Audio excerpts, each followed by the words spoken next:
pagkakaroon ng maliit o malaking pamilya. Ngayon, sa segment na ito, titingnan po natin kung alin ba ang mga advantages, maliit o malaki. And we, of course, we still have Miss Elaine. At meron mo tayong bagong panoorin. Yes, isa po siyang sociologist at professor sa New Era University. Tinatawag siyang Sir Bash. Kasama po natin si Mr. Jmar Dan Orosa. O Sir Bash, sige, mauna na ako.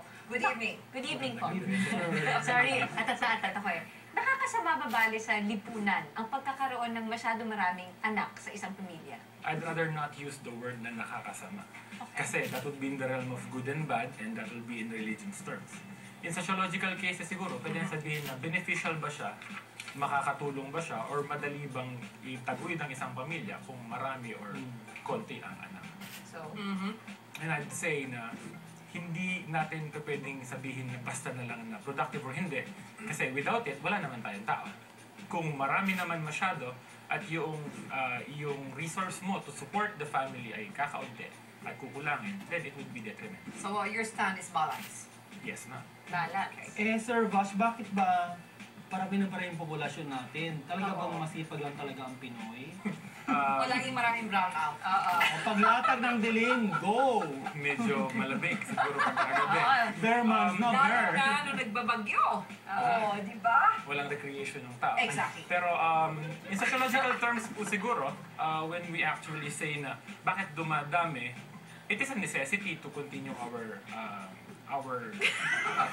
no, I'm saying necessity po siya para tuloy yung ating lahi.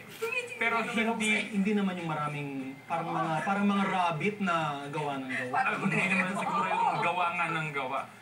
In a sense na minsan kasi kailangan natin ng productive force kapag sinasabi natin na nasa klase CDE. Ang idea lang nila para makakuha ng libreng workforce is mag-anak. Sa kapanahunan ngayon, bakit yung mas mahihirap pa ang mas marami ang number ng anak? Una, kapag mayaman ka, pardon me din sa ibang mga tatamaan natin, nag-iisip ka na kasi kung paano i-maintain yung pinaghirapan mo na nasa iyo, yung property mo.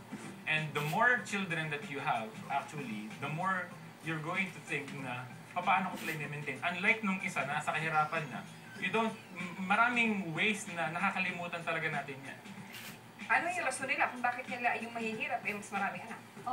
One would be lack of knowledge kung ano yung magiging effect.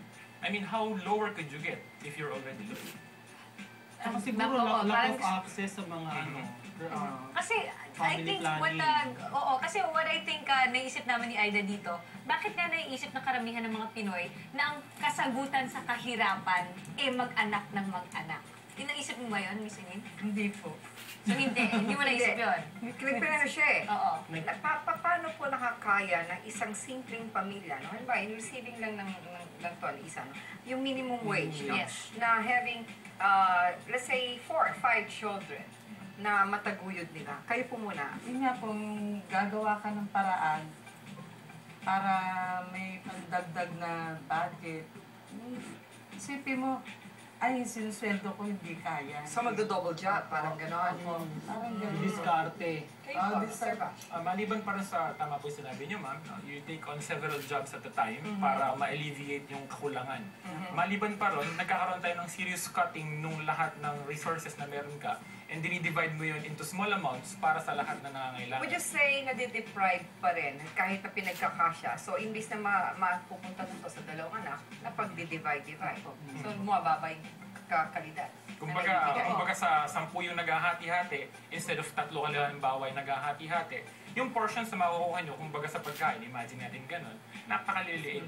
Ano ho tingin niyo ideal family size for yun the lang. Filipino Especially families? Siguro, pag sinabi nating ideal family size, we're counting on numbers. Hindi ko siguro sasabihin na magbigay ng exact na number. Kung ano yung kakayanin at maitataguyod ng maluwag. I mean, if you are well-to-do and you have 3 or 4 or 5 children, nagpapakarami ka ng mga productive na tao.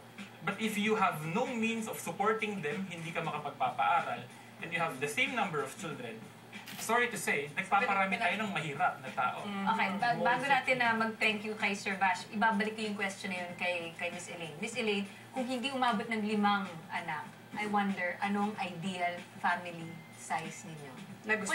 Kunyari, hindi 5 anak ninyo. Siguro 3 lang. 3.